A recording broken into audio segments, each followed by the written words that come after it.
नमस्कार। Niharika coaching classes के online platform पे आपका स्वागत है।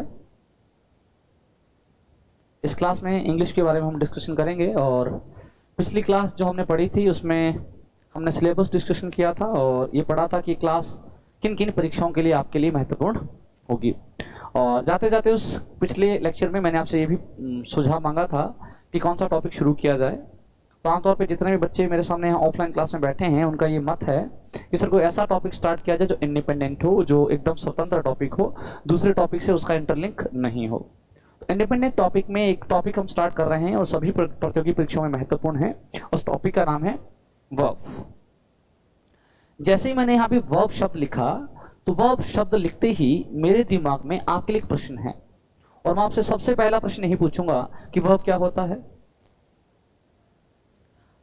बहुत सारे लोगों ने नाम लिखते ही जवाब दिया कि वह क्या होता है, कार्य होता है। क्या होता है, कार्य। और कार्य को मैं इंग्लिश में अगर लिखना चाहूं तो कार्य को मैं क्या लिख सकता हूं, एक्शन। क्या लिख सकता हूं, एक्शन। क्या आप ये कहना चाहते हैं कि दुनिया के जितने भी कार्य होते हैं वो वर्ब होते हैं, या दुनिया की जितने भी वर्ब्स होते हैं वो सारे के सारे एक्शन डिनोट करते हैं? क्या आप ये कहना चाहते हैं? बिल्कुल ऐसा नहीं कहना चाहते। ठीक है, आप जितने भी लोग हमारे साथ जुड़े हुए हैं वो एक बात बहुत अच्छे से समझ लें। हालांकि अभी तक हमें यही पढ़ाया गया है कि वर्ब का मतलब होता है कार्य।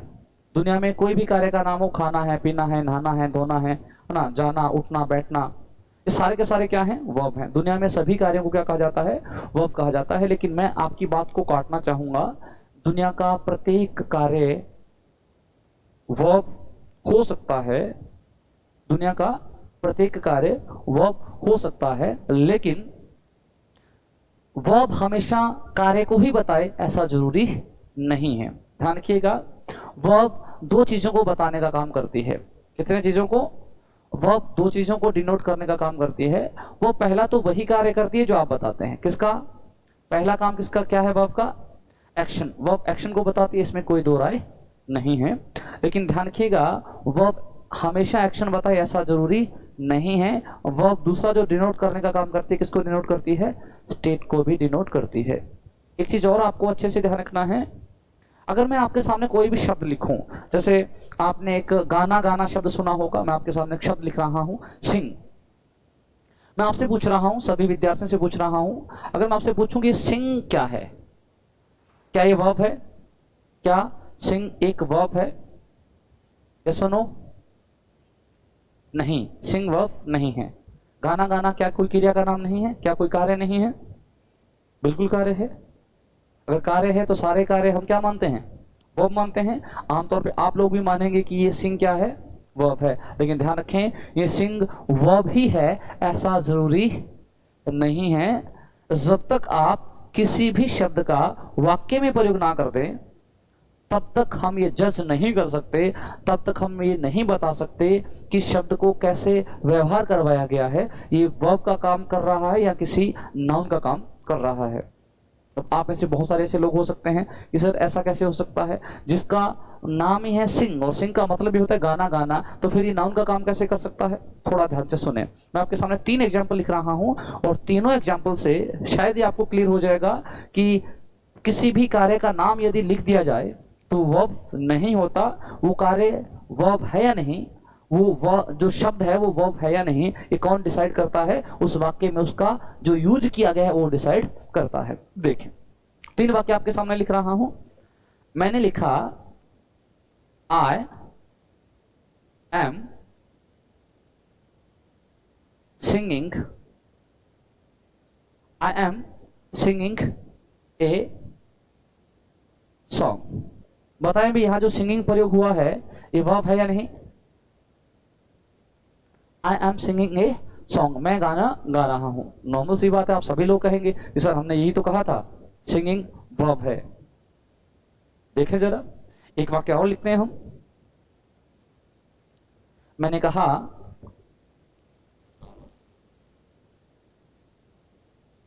Singing is my hobby, singing is my hobby, गाना मेरी हॉबी है। इस वाक्य में बताएं जरा, क्या सिंगिंग इस वाक्य में वर्ब का कार्य कर रहा है? बिल्कुल नहीं। आप कहेंगे सर यहाँ वर्ब का काम नहीं कर रहा, यहाँ केवल वर्ब एक है, कौन सी? सिंगिंग। यहाँ किसका काम कर रहा है? इस वाक्य के सब्जेक्ट का काम कर रहा है। किसका? सब्जेक्ट का काम कर रहा है। और सब्जेक्ट नाउन या प्रोनाउन ही होते हैं, सब्जेक्ट नाउन या प्रोनाउन ही होते हैं। यहाँ सिंग किसका काम कर रहा है? नाउन का काम कर रहा है। क्लियर है? एक मैंने वाक्य और लिखा आपके सामने, मैंने कहा I am going to sing a song, I am going to sing a song. बताएं जरा मुझे, यहां क्या सिंग वर्ब का काम कर रहा है? नहीं, यहां सिंग वर्ब का काम नहीं कर रहा। यहां भी किसका काम कर रहा है? एक नाउन का ही काम कर रहा है। इस वाक्य में मेन वर्ब कौन सा है? गोइंग। इस वाक्य में मेन वर्ब कौन सा है? गोइंग। यहां सिंग किसका काम कर रहा है? नाउन का काम कर रहा है, वर्ब का काम नहीं कर रहा। क्लियर है? ध्यान रखिए, एक ही शब्द है। कौन सा शब्द? सिंग। इन दोनों वाक्यों में सेम सिंग शब्द को प्रयोग किया हमने, सेम वर्ब को प्रयोग किया है। यहाँ किसका काम कर रहा है? नाउन का। यहाँ इस वाक्य में किसका काम कर रहा है? नाउन का। यही शब्द यहाँ किसका काम कर रहा है? किसका काम कर रहा है? वास्तविक रूप से इस सिंग शब्द को यहाँ ये काम कर नहीं रहा। इस सिंग शब्द को इस वाक्य में वर्ब की तरह क्या करवाया? कार्य करवाया गया है। इसी सिंग शब्द को इस वाक्य में सब्जेक्ट की तरह कार्य करवाया गया है। और इसी सिंग शब्द को यहाँ किसकी तरह काम करवाया गया है? ऑब्जेक्ट की तरह काम करवाया गया है। किसकी तरह?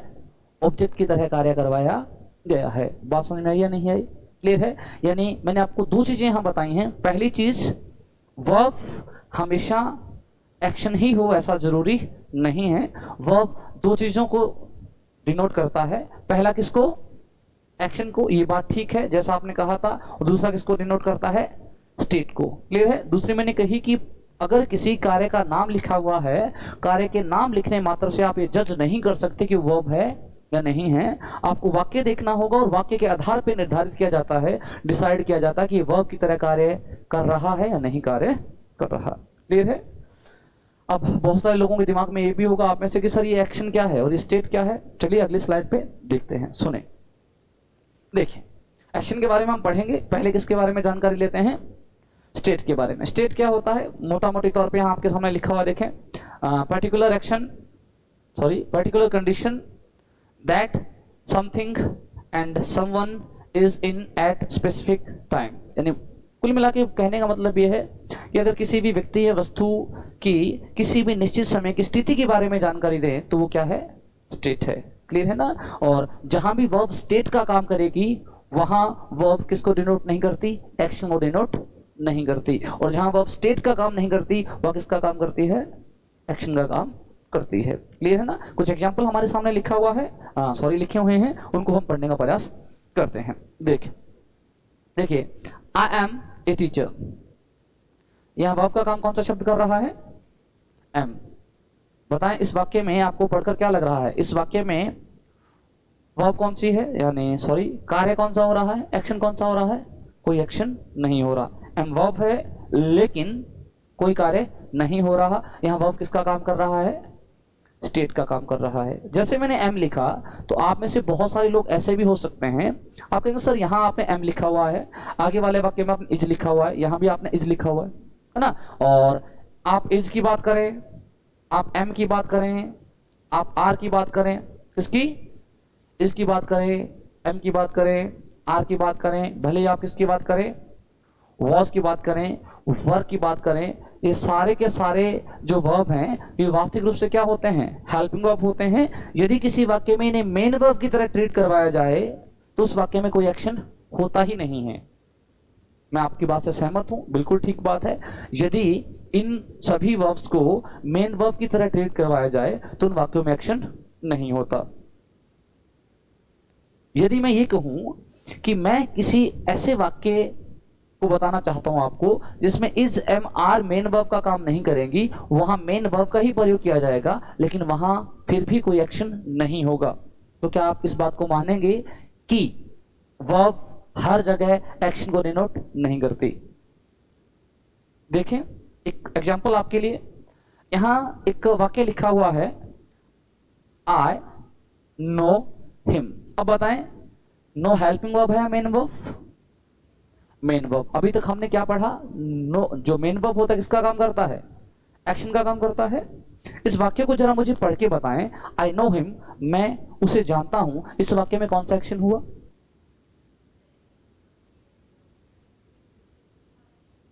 हाँ, ये हम पढ़ेंगे बहुत डिटेल में, मैं आपको बताऊंगा, है ना। हम आगे की क्लासेस में देखेंगे कौन सा मेन वर्ब है, कौन सा हेल्पिंग वर्ब है, बहुत डिटेल में मैं आपको बताने वाला हूं। क्लियर है ना? केवल आप इतना सा जवाब दें कि इस वाक्य में देखो, सामान्यतः जो होता ना, आपका जो क्वेश्चन है कि कौन सी मेन वर्ब होगी, कौन सी हेल्पिंग वर्ब होगी, है ना, सामान्यतः हेल्पिंग वर्ब फिक्स होती हैं। हेल्पिंग वर्ब क्या होते हैं? फिक्स होती हैं। इज, एम, आर है, वाज, वर है, और इसके अलावा हैज और हैव है, और दो मॉडल है, विल और शेल, वो भी किसका काम करते हैं? विल और शेल, ये भी किसका काम करते हैं? Helping verb. ये सारे के सारे हेल्पिंग वर्ब हैं, ठीक है ना, हेल्पिंग वर्ब है। और इसके अलावा एक डिड रहता है, एक रहता है आपका हेड। ये हैं, ये सारे के सारे वो वर्ब हैं जो किसका काम करते हैं? हेल्पिंग वर्ब का काम करते हैं, है ना। हम पढ़ेंगे आगे, इन्हें प्राइमरी ऑक्सिलरी बोला जाता है। और जिस वाक्य में ये अकेले प्रयोग हो जाए वहां कोई एक्शन नहीं होता, ठीक है ना, वो बहुत डिटेल में हम पढ़ेंगे। बस केवल आपको इतना ध्यान रखना कि यदि किसी वाक्य में ये किसी अन्य वर्ब के साथ आए तो किसका काम करेंगे? हेल्पिंग वर्ब का, ठीक है ना। जैसे आपको लिख के दे देता हूं, सुने। जैसे मैंने यहां लिखा, I am teaching, I am teaching you, लिखा है। अब यहां देखें दो वर्ब है या नहीं, एक तो टीचिंग, एक कौन सा? एम। यहां ध्यान रखना, मेन वर्ब कौन सा है? टीचिंग है। हेल्पिंग वर्ब कौन सा है? यहां एम किसका काम कर रहा है? हेल्पिंग वर्ब का काम कर रहा है, ठीक है ना। यहां देखें आप, आई एम ए टीचर, यहां पे आपको कोई दूसरी वर्ब दिखाई दे रही है क्या? दूसरी वर्ब दिखाई नहीं दे रही। यहां एम किसका काम कर रहा है? मेन वर्ब का काम कर रहा है। क्लियर है ना? Got it? चलिए आगे चलते हैं। देखें मैंने क्या कहा, ये जो आई नो हिम है, नो मेन वर्ब है नहीं? मेन वर्ब है। नो एक्शन है या नहीं? जानना एक्शन है, जानना। क्या इस वाक्य में कोई एक्शन हो रहा है? नहीं, यहां कोई एक्शन नहीं हो रहा। यहां नो मेन वर्ब भी है, नो एक क्रिया का नाम भी है, लेकिन फिर भी क्या नहीं कर रहा? कोई एक्शन नहीं कर रहा। दैट मीन वर्ब केवल एक्शन को नहीं बताता, वर्ब किसको बताता है? स्टेट को बताने का काम भी करता है। क्लियर है ना? क्लियर है। आगे देखें, क्या देखें, she is a beautiful girl. Verb कौन सा है यहाँ पे? इज। क्या इज यहाँ पे कोई कार्य कर रहा है? कोई कार्य नहीं कर रहा। इज भी यहाँ किसको डिनोट कर रहा है? स्टेट को डिनोट कर रहा है, ठीक है। आगे वाला एग्जांपल पढ़ें, I think you are right. I think you are right. अब देखें, थिंक वर्ब लिखा हुआ यहाँ पे। थिंक सोचना, क्या कोई वर्ब नहीं होता? होता है। अब मुझे इस वाक्य को पढ़ के बताएं, I think you are right में कौन सा कार्य हो रहा है? क्या कोई कार्य हो रहा है? नहीं, कोई फिजिकल एक्टिविटी नहीं है। वर्ब है, मेन वर्ब है, कार्य भी होता है, लेकिन यहां इस वाक्य में ये कोई कार्य नहीं कर रहा है, एक्शन को डिनोट नहीं कर रहा। किसको डिनोट कर रहा है? स्टेट को डिनोट कर रहा है। क्लियर है? आगे वाला वाक्य देखें, सिंगिंग इज माय हॉबी। पिछले वाक्य में मैंने बताया था, सिंग एक वर्ब होता है, सिंग एक वर्ब होता है। ये सिंगिंग वर्ड किससे बना हुआ है? सिंग से ही बना हुआ है, लेकिन यहां वर्ब का काम नहीं कर रहा। किसको डिनोट कर रहा है? सब्जेक्ट के बारे में। ये किसका काम कर रहा है? सब्जेक्ट का काम कर रहा है। क्लियर है? आगे बढ़े, I am singing a song. देखिए जरा, सेम उसी सिंगिंग शब्द का प्रयोग हुआ है। क्या यहां ये सिंगिंग शब्द मेन वर्ब का काम कर रहा है या सब्जेक्ट का काम कर रहा है? यही सिंगिंग शब्द यहां किसका काम कर रहा है? मेन वर्ब का कार्य कर रहा है। क्लियर है? आगे वाला एग्जांपल देखें जरा, Jaipur is capital of Rajasthan. Jaipur is the, कीजिएगा यहां पे, Jaipur is the capital of Rajasthan. अब यहां पे वर्ब कौन सी है? इज। क्या यहां पे इज कोई एक्शन दिखा रहा है? नहीं, इज यहां एक्शन नहीं दिखा रहा। इज यहां किसको दिखा रहा है? स्टेट को दिखा रहा है। आगे देखें, नो हम पढ़ चुके हैं, नो वाला सेंटेंस। आगे देखें, दे सीम अनहैप्पी टुडे, आज वो नाखुश नजर आ रहे हैं। सीम का मतलब होता है प्रतीत होना या लगना, वो आज नाखुश लग रहे हैं। क्या सीम वर्ब नहीं है? क्या सीम कोई एक्शन नहीं दिखाता? बिल्कुल, सीम एक्शन दिखाता है, लेकिन इस वाक्य में सीम किसका काम नहीं कर रहा? एक्शन का काम नहीं कर रहा। यहां किसको बता रहा है? स्टेट को बता रहा है। आगे देखें, I am going to sing a song, same यही वाक्य है, सिंगिंग से लिया गया है। यहां मेन वर्ब कौन सा है? सिंग या गोइंग? यहां मेन वर्ब का काम कौन कर रहा है? भले यहां पे सिंग लिखा हुआ है, हमें पता है कि सिंग क्या होता है, वर्ब होता है, लेकिन इस वाक्य में सिंग किसका काम कर रहा है? नाउन का काम कर रहा है, वर्ब का काम नहीं कर रहा। क्लियर है? यानी आपको केवल इतना सा ध्यान रखना है कि वर्ब केवल एक चीज को शो नहीं करता, वर्ब दो चीजों को शो करता है, एक इसको एक्शन को, एक इसको स्टेट को। रख लेंगे याद। स्टेट का मतलब कोई वस्तु, कोई व्यक्ति किसी विशेष स्थिति में कौन सी कंडीशन में है, वो स्टेट होता है ना। और एक्शन होता है किसी भी कार्य को, है ना, कुछ भी करने का जो प्रोसेस होता है, किसी भी कार्य को करने का प्रोसेस है, वो क्या होता है? एक्शन होता है। इसके बारे में तो रट रखा है हमने, वर्ब क्या होते हैं? एक्शन होते हैं। ये तो बहुत ढंग से रट रखा है हमने, लेकिन वर्ब हमेशा एक्शन नहीं होते, यही बात आपकी मुझे क्लियर करनी थी। यहां तक समझ पाए आप लोग? वर्ब हमेशा क्या नहीं होता? एक्शन नहीं होता। हमने अभी तक दो चीजें समझी। पहली चीज, किसी भी कार्य का नाम लिख देने से साबित नहीं होता कि वर्ब है। वर्ब कब साबित होगा? जब उसका प्रयोग वाक्य में किया जाए। क्लियर है? दूसरा हमने पढ़ा कि वर्ब केवल और केवल किसको नहीं डिनोट करता? एक्शन को डिनोट नहीं करता। वर्ब कभी कभी स्टेट को डिनोट भी करता है। यहां तक की कहानी समझ में आई? चलिए अब हम समझते हैं वर्ब के क्लासिफिकेशन पे, वर्ब के वर्गीकरण पे, वर्ब कितने प्रकार के होते हैं। ठीक है, नेक्स्ट स्लाइड देखें। यहां तक सभी को क्लियर है ना? पक्का? चलिए देखें वर्ब। देखिए भाई, मेनली वर्ब के दो प्रकार होते हैं। कितने होते हैं? दो टाइप की वर्ब होती हैं। एक तो होता है ऑक्सिलरी वर्ब। कौन सा वर्ब? ऑक्सिलरी। कंफ्यूज नहीं होना, ऑक्सिलरी को कहा जाता है सहायक। क्या कहा जाता है? सहायक क्रिया को ही क्या कहा जाता है? ऑक्सिलरी वर्ब बोला जाता है। ठीक है ना। दूसरी वर्ब कौन सी होती है? Main verb. कौन सी होती है? Main verb. देखिए ध्यान दें, हाँ जी, ये आपको पीडीएफ उपलब्ध करवा देंगे, आपको लिखने की आवश्यकता नहीं है ना। ये आपको पीडीएफ में सारी चीजें उपलब्ध हो जाएंगी, आपको लिखने की आवश्यकता नहीं है। चलिए आगे देखें। वर्ब कितने प्रकार के होते हैं? दो प्रकार के, एक ऑक्सिलरी वर्ब, दूसरा कौन सा? Main verb. ऑक्सिलरी का मतलब भी होता है सहायक क्रिया।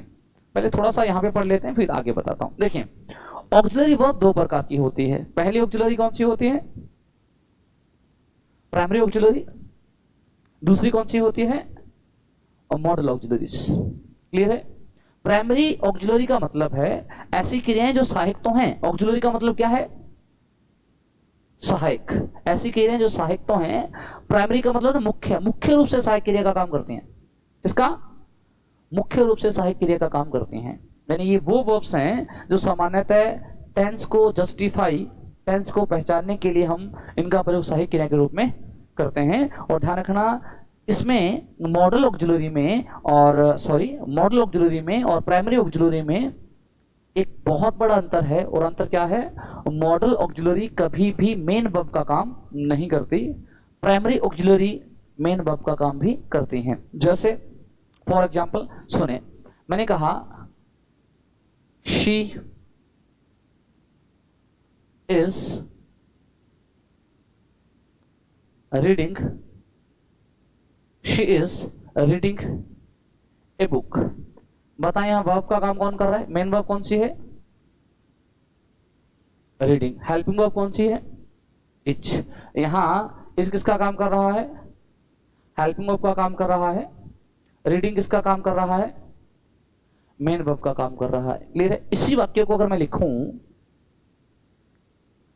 She is an intelligent girl,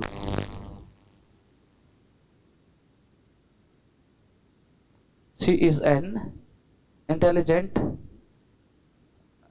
girl. बताएं यहां मेन वर्ब कौन सी है? यहां कितनी वर्ब दिखाई दे रही है आपको? एक। जब वह भी एक है तो मेन वर्ब और हेल्पिंग वर्ब का तो सवाल ही नहीं होता। किसका काम कर रहा है ये? यहाँ ये इज किसका काम कर रही है? मेन वर्ब का काम कर रही है। क्लियर है ना? प्राइमरी ऑक्सिलरी वो वर्ब्स होती हैं जो किसका काम करते हैं? दोनों काम करते हैं। हेल्पिंग वर्ब भी काम करती हैं, मेन वर्ब का काम भी करते हैं। हम बहुत डिटेल में पढ़ेंगे। मोटा मोटी तौर पे यहाँ आपको बता देता हूँ कि डू जो होती हैं सामान्यतः डू एक फॉर्म में नहीं होता। एक तो डू होता है, डू के साथ क्या कौन सी फॉर्म होती है? डज होती है ना? और इसी की एक फॉर्म होती है डिड। बहुत डिटेल में हम पढ़ने वाले हैं। मॉडल ऑक्सिलरी बहुत डिटेल में आपको पढ़ाने वाला हूँ, है ना? और बी जो होती हैं इसकी कई फॉर्म्स होती हैं। बी की अगर फॉर्म्स के रूप में आप बात करेंगे तो इज बी की फॉर्म होता है, एम बी की फॉर्म होता है, आर भी किसका फॉर्म होता है? बी का। वाज और वर भी किसका फॉर्म होता है? बी का, है ना? एक आपने नाम सुना है बींग। बींग भी बी की फॉर्म होती है। एक आपने नाम सुना है बीन। बीन भी किसका फॉर्म होता है? बी का ही फॉर्म होता है। क्लियर है ना? ये जो वर्ब हैं ये सामान्यतः दोनों काम करते हैं। हेल्पिंग वर्ब का काम भी करते हैं और मेन वर्ब का काम भी करते हैं। जैसे एक आधा एग्जांपल और अगर मैं आपको बताना चाहूं तो यहां समझ लें। जैसे मैंने कहा आई वॉज प्लेइंग। दिखाई नहीं दे रहा क्या? कम दिखाई दे रहा है? चलिए चेंज कर लेते हैं अपन। आई वॉज प्लेइंग, ये ठीक है colour? I was playing cricket. देखें जरा, मेन वर्ब कौन सा है? हाँ जी, मेन वर्ब कौन सा है? प्लेइंग। हेल्पिंग वर्ब कौन सा है? वॉज। वॉज किसका काम कर रहा है? हेल्पिंग वर्ब का। मेन वर्ब का काम कौन कर रहा है? प्लेइंग। कर रहा है नहीं कर रहा? इसी वाक्य को मैं लिखूं, मैंने कहा I was young. I was young, यहां बताएं मेन वर्ब कौन सा है? वॉज। यहां अन्य कोई वर्ब नहीं है तो मेन वर्ब का काम कौन कर रहा है? वॉज कर रहा है। क्लियर है ना? प्राइमरी ऑक्सिलरी क्या होते हैं पता लग गया? हाँ, आगे हम और डिटेल में पढ़ेंगे, एक एक प्राइमरी ऑक्सिलरी आपको पढ़ाने वाला हूं। लेकिन यहाँ मेरा केवल इतना सा उद्देश्य है बताने का कि प्राइमरी ऑक्सिलरी और मॉडल ऑक्सिलरी में फर्क होता है। प्राइमरी ऑक्सिलरी किसका काम करता है? हेल्पिंग वर्ब और मेन वर्ब दोनों का काम करता है। मॉडल ऑक्सिलरी कभी भी किसका काम नहीं करता? मेन वर्ब का काम नहीं करता। अभी मैं एग्जांपल दे रहा हूं आपको, यहां तक समझ में आ गया क्या? कोई दिक्कत? चलिए देखें, अभी हम एग्जांपल देखते हैं किसका? मॉडल ऑक्सिलरी का। ध्यान दें, देखिए मैंने एक शब्द लिखा आपके सामने। देखो पहला हमने एग्जांपल समझा था, अभी मैंने एक आपके सामने एग्जांपल लिखा था। आई वॉज यंग, लिखा था या नहीं लिखा था? इसमें वॉज किसका काम कर रहा है? मेन वर्ब का। अभी मैंने आपके सामने एक एग्जांपल और भी लिखा था। मैं लिखा था आई वॉज प्लेइंग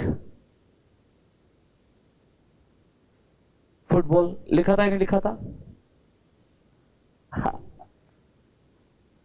अरे क्रिकेट फुटबॉल से कोई फर्क नहीं पड़ता ना, थोड़ा ध्यान देना है आपको। कोई बात नहीं है, क्रिकेट फुटबॉल कुछ भी हो। चलिए आगे देखें। अब देखिए यहां हेल्पिंग वर्ब कौन सी है? मेन वर्ब कौन सी है? यहां मेन वर्ब का काम कौन कर रहा है? यानी हमने देखा कि ये वॉज जो है, अगर हमने मेन वर्ब लगा दिया तो हेल्पिंग वर्ब का काम कर रहा है, अगर मेन वर्ब नहीं लगाया तो किसका काम कर रहा है? मेन वर्ब का काम कर रहा है। ठीक है ना? अब मैं आपके सामने लिख रहा हूं, देखो I can teach. I can teach you. देखिए ये मॉडल लिखा है मैंने, अगर आप देख पा रहे हैं तो यहां लिखा हुआ देखिए आप, कैन एक मॉडल है। आई कैन टीच यू, यहां मेन वर्ब कौन सा है? टीच। हेल्पिंग वर्ब का काम कौन कर रहा है? अब मैं आपके सामने एक वाक्य लिख रहा हूं और आपको लगेगा कि ये बड़ा ही प्यारा वाक्य है। I can you, I can you. क्या आपको इस वाक्य का कोई सेंस नजर आ रहा है? आई कैन यू, आप सर ये क्या है, इसका तो कोई मीनिंग ही नहीं है। मैंने क्या किया, थोड़ा ध्यान दें, मैंने यहाँ पे पहले वॉज को हेल्पिंग वर्ब के रूप में रखा था, यहाँ मेन वर्ब प्लेइंग रखा था। मैंने प्लेइंग को हटाया और मैंने केवल क्या रख दिया? वॉज रख दिया, वाक्य फिर भी ठीक था। लेकिन यहां देखें, मैंने हेल्पिंग वर्ब के रूप में कैन रखा, मेन वर्ब के रूप में टीच रखा। इस वाक्य में मैंने किसको हटाया? मेन वर्ब को हटाया, बाकी कुछ नहीं हटाया। लेकिन कैन अकेला मेन वर्ब का काम नहीं कर रहा, वाक्य का कोई मीनिंग नहीं है। क्लियर है?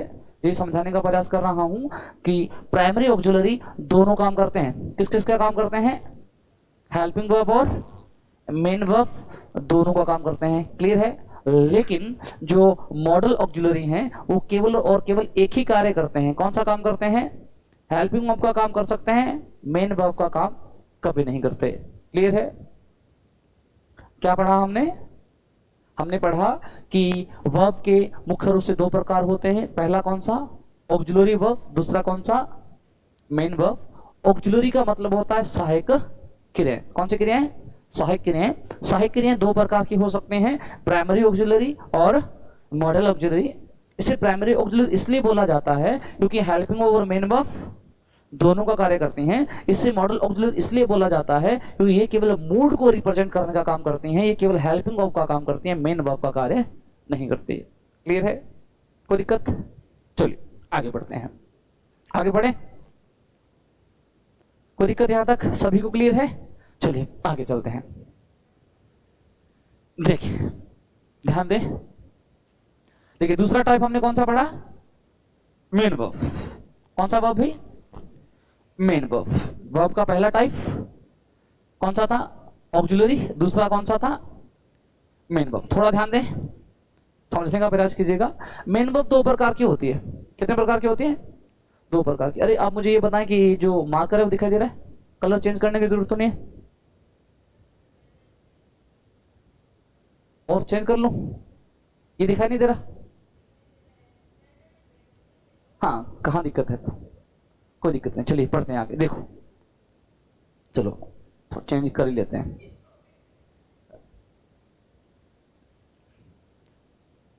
अब देखिए, अब ठीक है। मेन वर्ब कितने प्रकार की होती है? दो प्रकार की। पहली वर्ब कौन सी होती है? ट्रांजिटिव। कौन सी होती है ट्रांजिटिव? हिंदी माध्यम के लोग कुछ बैठे हुए हैं यहाँ पे, है ना? तो हिंदी माध्यम के लोगों को मैं आपको बता दूं कि ट्रांजिटिव जो होती है वो कौन सी होती है? इसे हम बोलते हैं भाई सकर्मक। ऐसी क्रिया जो अपने साथ क्या लेती है? हमेशा कर्म लेती है। कर्म मतलब ऑब्जेक्ट। ऐसी क्रियाएं जो हमेशा अपने साथ क्या लेती हैं? ऑब्जेक्ट लेती हैं। क्लियर है? और दूसरी कौन सी होती है? इंट्रांजिटिव, है ना? इंट्रांजिटिव को हम कहते हैं अकर्मक, जो अपने साथ कभी भी कर्म नहीं लेती। जो अपने साथ, हाँ जी, हाँ, करता तो हमेशा लेते हैं। हाँ बिल्कुल, करता तो लेंगे ही लेंगे। कर्म, कर्म की बात हो रही है यहाँ पे, है ना? सहकर्मक वो क्रियाएं होती हैं जो अपने साथ क्या नहीं लेती?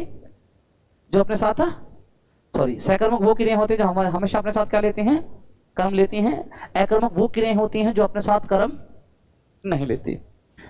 मुख्य तौर पे आप बात समझें, यानी आमतौर पे आपको ये रटवाया जाता है कि कभी भी जो अकर्मक क्रिया है वो अपने साथ ऑब्जेक्ट नहीं लेती। लेकिन मैं आपको बताऊं कि अकर्मक क्रिया भी अपने साथ ऑब्जेक्ट लेती है। अकर्मक क्रिया भी अपने साथ ऑब्जेक्ट लेती है। शर्त यह है कि अकर्मक क्रिया कभी भी अपने साथ डायरेक्ट ऑब्जेक्ट नहीं लेती। अकर्मक क्रिया के साथ यदि आपको ऑब्जेक्ट लगाना हो तो आपको क्या लगाना पड़ता है? बीच में आपको कोई ऐसा शब्द लगाना पड़ेगा या प्रीपोजिशन जोड़ना पड़ेगा जिसके माध्यम से अकर्मक क्रिया के बाद आने वाला जो ऑब्जेक्ट है वो जुड़ जाए। क्लियर है ना? अकर्मक क्रियाएं भी ऑब्जेक्ट लेती हैं, लेकिन डायरेक्ट अकर्मक क्रिया कभी भी ऑब्जेक्ट नहीं लेती। क्यों नहीं लेती? सुने। देखिए, एक आपके सामने शब्द लिखा हुआ है यहाँ पे, अगर आप देख पा रहे हैं, ये विजिबल है? सभी को दिख रहा है? इजीली दिख रहा है? विजिबल है? देखें, एक शब्द लिखा हुआ आपके सामने, ट्रांजिट। क्या लिखा हुआ है? ट्रांजिट। भाई ये जो ट्रांजिट शब्द है ना, इसमें छिपा हुआ है ये जो शब्द है ट्रांजिटिव, किससे बना हुआ है? ट्रांजिटिव से। ट्रांजिटिव का मतलब भी क्या होता है? द कैरिंग ऑफ पीपल और थिंग्स। ट्रांजिट का मतलब भी होता है ऐसी चीज जो अपना प्रभाव किसी दूसरे पे डालती हो। ट्रांजिट का मतलब भी क्या होता है? अपना प्रभाव दूसरे पे डालती हो। यानी ट्रांजिट से बना है ट्रांजिटिव, यानी ट्रांजिटिव वो वर्ब्स होती हैं जो जो एक्शन जो है वो खुद तक सीमित नहीं रखती, अपने एक्शन को आगे ट्रांसफर करती हैं। और आगे ट्रांसफर किस पे करेंगी? किस पे? ऑब्जेक्ट पे। किस पे? ट्रांजिटिव वर्ब कौन सी क्रियाएं होती हैं? सहकर्मक होती हैं। सहकर्मक का मतलब इसमें कर्म आएगा। क्यों आएगा? क्योंकि ट्रांजिटिव वर्ब का मतलब ही होता है, ट्रांजिटिव वर्ब किसी भी एक्शन को अपने तक सीमित नहीं रखती, वो अपने एक्शन को आगे ट्रांसफर करती हैं। और अगर आगे ट्रांसफर नहीं करोगे तो वो वाक्य क्या हो जाएगा? गलत हो जाएगा। क्या हो जाएगा? गलत हो जाएगा। क्लियर है ना? जैसे उदाहरण के तौर पे समझें आप, एक अगले स्लाइड में हम देखते हैं, एक एग्जांपल बताता हूं आपको, देखें। हाँ जी, हाँ जी, आगे देखें। हाँ, एक दो एग्जांपल समझ लेते हैं, फिर आज की क्लास को फिनिश करते हैं ना। देखिए, आगे देखें, सुने। देखिए, आपके सामने एक एग्जांपल लिखा हुआ है। मैंने क्या कहा आपको? ट्रांजिटिव वो वर्ब्स होती हैं जो अपना एक्शन खुद तक सीमित नहीं रखती, जो अपना एक्शन आगे ट्रांसफर करती हैं, और ट्रांसफर नहीं करेंगी तो वाक्य क्या हो जाएगा? गलत हो जाएगा। थोड़ा ध्यान दें। देखिए, पाकिस्तान, इसमें कलर चेंज कर लेना। हाँ, थोड़ा सा। हाँ, देखें, पाकिस्तान डिफेटेड, पाकिस्तान डिफेटेड, पाकिस्तान ने हराया। किसे? पाकिस्तान डिफेटेड, डिफीट होता है हराना, पाकिस्तान ने हरा दिया। इसके जवाब में क्या आना चाहिए? क्या? पाकिस्तान ने हराया अगस्त में, पाकिस्तान ने हराया 15 अगस्त को, पाकिस्तान ने हराया दिल्ली में, पाकिस्तान ने हराया 6 विकेट से। क्या इसका जवाब आ रहा है? आपको लगेगा कि सर हराया किसको है, हमें ये बताओ। पाकिस्तान डिफीटेड, पाकिस्तान ने हराया। अरे किसे हराया? हमें ये नहीं पूछना कब हराया, हमें ये नहीं पूछना कितने तारीख को हराया, हमें ये नहीं पूछना कहां हराया, हमें ये नहीं पूछना कितने विकेट से हराया। आप ये बताएं किसे हराया। ये कौन सी वर्ब है? ट्रांजिटिव वर्ब है। डिफीट ट्रांजिटिव वर्ब है। हराने का मतलब है किसी को तो हराया होगा। ये डिफीट अपना एक्शन कहां ट्रांसफर कर रहा है? आगे ट्रांसफर कर रहा है। यानी यदि इसके साथ आप ऑब्जेक्ट नहीं लगाओगे तो अपना पूरा मीनिंग नहीं देगी। क्लियर है? अगर मैंने इस वाक्य में लिखा पाकिस्तान डिफीटेड, आपको पता ना अभी अभी हाल फिलहाल एशिया कप हुआ है, तो पाकिस्तान ने बहुत बुरे तरीके से भारत को हराया था ना, तो उसी का एग्जांपल है। लिखे आप पाकिस्तान डिफीटेड इंडिया। बताएं क्या ये वाक्य पूरा हो गया? पाकिस्तान ने भारत को हराया, पाकिस्तान ने भारत को हराया। अब देखें, पाकिस्तान ने भारत को हराया। कब हराया? अगस्त में हराया। कितने अगस्त को हराया? 15 अगस्त को हराया। कहां हराया? दिल्ली में हराया। कितने विकेट से हराया? 6 विकेट। अब ये वाक्य पूरा है। बात समझ में आई या नहीं आई? ट्रांजिटिव का मतलब क्या होता है? ट्रांजिटिव का मतलब ऐसी वर्ब जो अपना एक्शन आगे ट्रांसफर करती हैं। यदि उन एक्शन के साथ आप ऑब्जेक्ट नहीं लगाओगे तो उसका जो ट्रांसफर करने का जो मीनिंग है वो पूरा नहीं होगा। वाक्य आपको दिखने में क्या लगेगा? अजीब लगेगा। जैसे इससे पहले मैंने इंडिया नहीं लगाया था तो आपको वाक्य क्या लग रहा था? अजीब लग रहा था। क्लियर है? इंट्रांजिटिव पे चलते हैं, वापस आए उसी स्लाइड पे, इंट्रांजिटिव पे चलते हैं। यहां तक समझ में आ गया सभी को? यहां तक सभी को क्लियर है? आगे देखें, इंट्रांजिटिव का मतलब क्या होता है? सीधी सीधी बात है, ऐसी वर्ब जो अपना एक्शन ट्रांसफर नहीं करती। देखिए, ट्रांजिटिव का मतलब अगर ट्रांसफर करने वाला होता है, ट्रांजिटिव का मतलब अगर होता है ट्रांसफर करने वाला, तो इंट्रांजिटिव का मतलब क्या होगा? जो ट्रांसफर नहीं करती, जो अपना एक्शन खुद तक सीमित रखती हैं। यानी ये वो वर्ब्स होती हैं जिनमें आपको ऑब्जेक्ट लगाने की जरूरत नहीं है, ये बिना ऑब्जेक्ट ही अपना मीनिंग क्या कर लेंगी? कंप्लीट कर लेंगी। देखें जरा, दोबारा आप एग्जांपल पे आए, सुने। मैंने कहा ही सेट, वह बैठ गया। ही सेट, ही सेट, वह बैठ गया। बताएं इस वाक्य में कुछ लगाने की जरूरत है क्या? नहीं, कुछ भी लगाने की जरूरत नहीं है। ये कौन सी वर्ब है? इंट्रांजिटिव। इसको ये अपना एक्शन आगे ट्रांसफर नहीं करेगी। क्लियर है? दूसरा वाक्य देखें आप, ये देखें, ऐसा मैंने देखा, ऐसा मैंने देखा। क्या देखा? आपने जो देखा है बताना पड़ेगा, क्योंकि सा कौन सी वर्ब है? ट्रांजिटिव वर्ब है। ये अपना एक्शन आगे ट्रांसफर कर रही है। क्लियर है? और ट्रांसफर करने के लिए मैंने कहा ऐसा, यहां लिख देता हूं थोड़ी सी जगह का ऊपर, मैंने कहा आई सा ए मिरर। मैंने क्या देखा? शीशे को देखा। वाक्य कंप्लीट है। क्लियर है? बात समझ में आई या नहीं है? आगे देखें, ये वाला एग्जांपल देखें, ही वाज सिंगिंग, वह गा रहा है। कंप्लीट है, कोई दिक्कत वाली बात नहीं है। इस वाक्य को देखें, शी किल्ड, इसको एक बार हटा दें, इसको एक बार हटाएं, शी किल्ड, उसने मार दिया, किसे?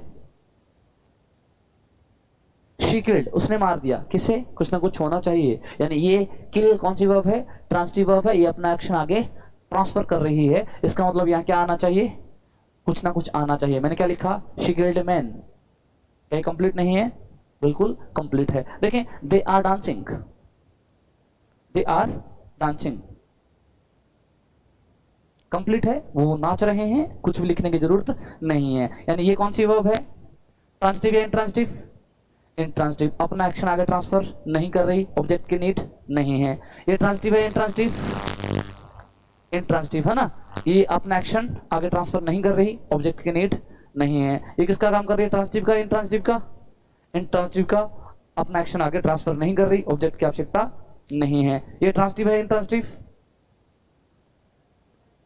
ट्रांजिटिव, मैन शब्द जुड़ा हुआ है साथ में, है ना, इंट्रांजिटिव हो ही नहीं सकती, वाक्य गलत हो जाएगा, है ना। ट्रांजिटिव, ट्रांजिटिव है, आगे ऑब्जेक्ट लगाना जरूरी है, अपना एक्शन आगे ट्रांसफर कर रहा है। ये डिफीटेड ट्रांजिटिव है इंट्रांजिटिव?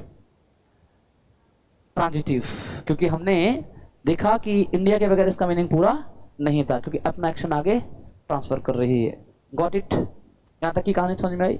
अब मैंने कहा था कि अकर्मक क्रियाएं अपने साथ ऑब्जेक्ट लेती हैं, कहा था। आप कहेंगे सर कैसे लेती हैं, आपने तो ऑब्जेक्ट लिख ही नहीं रखा। एक बात बताए, अगर मैं लिख दूं ही सेट ऑन सोफा, क्या गलत है? वो कहां बैठ गया? सोफे पर बैठ गया, क्या गलत है? नहीं, गलत नहीं है। ये वर्ब कौन सी थी? इंट्रांजिटिव। मैंने इसको क्या बना दिया? गलत कर रहे हैं, ट्रांजिटिव नहीं बनी, अभी भी इंट्रांजिटिव ही है। ट्रांजिटिव कब होती? ध्यान रखना, कोई भी वर्ब, याद रखना है आपको, कोई भी वर्ब ट्रांजिटिव तब होगी जब वर्ब के तुरंत बाद क्या आ जाए? ऑब्जेक्ट आ जाए। ध्यान रखना, वर्ब के तुरंत बाद क्या आ जाए? ऑब्जेक्ट आ जाए। इस कंडीशन में ये वर्ब कौन सी है? ट्रांजिटिव है, ट्रांजिटिव है, क्लियर है ना। अपने तुरंत बाद क्या ले ले? ऑब्जेक्ट, कौन सी? ट्रांजिटिव, क्योंकि ट्रांजिटिव वर्ब हमेशा क्या देती है? ऑब्जेक्ट लेती है, क्लियर है। लेकिन अगर कोई वर्ब आए, अगर कोई वर्ब आए और वर्ब के बाद क्या आ जाए? कोई भी प्रीपोजिशन आ जाए, क्या आ जाए? कोई भी प्रीपोजिशन आ जाए, और प्रीपोजिशन के साथ अगर ऑब्जेक्ट आता है ना, तो फिर वो वर्ब ट्रांजिटिव मत कर दीजिएगा, वाक्य गलत हो जाएगा। क्योंकि ये जो हाँ ऑब्जेक्ट आया है ना, ये ऑब्जेक्ट वर्ब के लिए नहीं आया, ये ऑब्जेक्ट किसके लिए आया है? प्रीपोजिशन के लिए आया है। ये किसका ऑब्जेक्ट है? प्रीपोजिशन का ऑब्जेक्ट है। किसका ऑब्जेक्ट नहीं है? वर्ब का ऑब्जेक्ट नहीं है। देखें, यहां देखें, ये जो ऑन सोफा लिखा हुआ है, ये सोफा किसका ऑब्जेक्ट है? ऑन का, प्रीपोजिशन का ऑब्जेक्ट है, वर्ब का ऑब्जेक्ट नहीं है। वर्ब ने अभी भी ऑब्जेक्ट नहीं लिया, क्लियर है। आगे देखें, शी वॉज सिंगिंग, मैंने यहां लिखा ए सॉन्ग। बताइए ट्रांजिटिव का काम करेगी या इंट्रांजिटिव का? ध्यान से सुने, ध्यान से पढ़ें इसको। मैंने कहा she was singing a song, ध्यान से जवाब देना है आपको पढ़ने से। क्या वर्ब के तुरंत बाद ऑब्जेक्ट है? सिंगिंग सॉन्ग, सिंगिंग वर्ब नहीं है क्या? तुरंत बाद ऑब्जेक्ट है या नहीं? प्रीपोजिशन नहीं आना चाहिए, प्रीपोजिशन के अलावा कुछ भी आ सकता है, आर्टिकल आ सकता है ना। She was singing a, object आ गया, ट्रांजिटिव है इंट्रांजिटिव? ट्रांजिटिव। ये वर्ब क्या थी? पहले क्या थी, अब क्या है? बात समझ में आई या नहीं आई? कोई दिक्कत? आगे देखें, they are dancing, they are dancing on the floor. बताएं भाई, ट्रांजिटिव है intransitive? They are dancing on the floor, वो फ्लोर पे डांस कर रहे हैं। बताएं ट्रांजिटिव है इंट्रांजिटिव? बीच में प्रीपोजिशन आया है, प्रीपोजिशन आया या नहीं आया? आया है, यानी ये ऑब्जेक्ट किसका है? इस वर्ब का नहीं है, किसका है? हाँ, इंट्रांजिटिव है, क्योंकि ये जो ऑब्जेक्ट है वो किसका है? वर्ब का है। अगर सॉरी, ये ऑब्जेक्ट प्रीपोजिशन का है, अगर वर्ब का ऑब्जेक्ट होता तो क्या होती? ट्रांजिटिव होती। इन, ऑन, बिफोर, है ना, आफ्टर, है ना, इनटू। प्रीपोजिशन का यूज किसी भी शब्द की स्थिति को, किसी भी शब्द की स्थिति को स्पष्ट करने के लिए किया जाता है ना। हम प्रीपोजिशन पढ़ेंगे, बहुत डिटेल में हम पढ़ने वाले हैं, ठीक है ना। क्लियर है यहाँ तक? मोटा मोटी तौर पे मैंने क्या समझाया? मोटा मोटी तौर पे मैंने ये समझाया कि सामान्यतः, मोटा मोटी तौर पे मैंने ये बताया कि यदि किसी भी वर्ब को देखना है कि ट्रांजिटिव है इंट्रांजिटिव, तो आप देख लें यदि वर्ब के तुरंत बाद क्या आ रहा है, ऑब्जेक्ट आ रहा है, तो क्या होगी? ट्रांजिटिव। यदि वर्ब के तुरंत बाद ऑब्जेक्ट नहीं आ रहा, बीच में कोई प्रीपोजिशन आ रहा है, तो वो हमेशा किसका काम करेगी? इंट्रांजिटिव का काम करेगी। यहां तक की कहानी समझ में आई? हमने अभी तक जो पढ़ा, सबसे पहले क्या पढ़ा? सबसे पहले हमने पढ़ा कि वर्ब क्या होता है। क्लियर है? आपने जवाब दिया वर्ब एक्शन होता है, फिर हमने क्लियर किया कि वर्ब एक्शन नहीं होता, केवल एक्शन नहीं होता, वर्ब दो चीजों को डिनोट करता है। किसको? एक्शन को और स्टेट को, है ना। उसके बाद हमने पढ़ा वर्ब कितने प्रकार के होते हैं? दो प्रकार के। कौन कौन से? पहला मैंने बताया था प्राइमरी ऑक्सिलरी, सॉरी ऑक्सिलरी। दूसरा कौन सा बताया था? हाँ, थोड़ा सा रिपीट कर लेते हैं, थोड़ा सा 2 मिनट का समय और ले रहा हूँ, सुने। मैंने कहा वर्ब कितने प्रकार के होते हैं? 2 प्रकार के होते हैं, है ना। एक तो होता है ऑक्सिलरी वर्ब, एक होता है मेन वर्ब। ऑक्सिलरी वर्ब 2 प्रकार का होता है, एक तो होता है प्राइमरी ऑक्सिलरी, दूसरा होता है मॉडल ऑक्सिलरी। प्राइमरी ऑक्सिलरी और मॉडल ऑक्सिलरी में क्या अंतर है? प्राइमरी ऑक्सिलरी दोनों काम करते हैं, हेल्पिंग वर्ब और मेन वर्ब दोनों का काम करते हैं, लेकिन मॉडल ऑक्सिलरी केवल एक ही काम करते हैं। किसका? हेल्पिंग वर्ब का। अगर आप मॉडल ऑक्सिलरी को किसकी तरह प्रयोग करेंगे? हेल्पिंग वर्ब की तरह प्रयोग करेंगे, तो वाक्य का कोई सेंस नहीं होगा। दूसरा जो टाइप होता है वो कौन सा है? Main verb.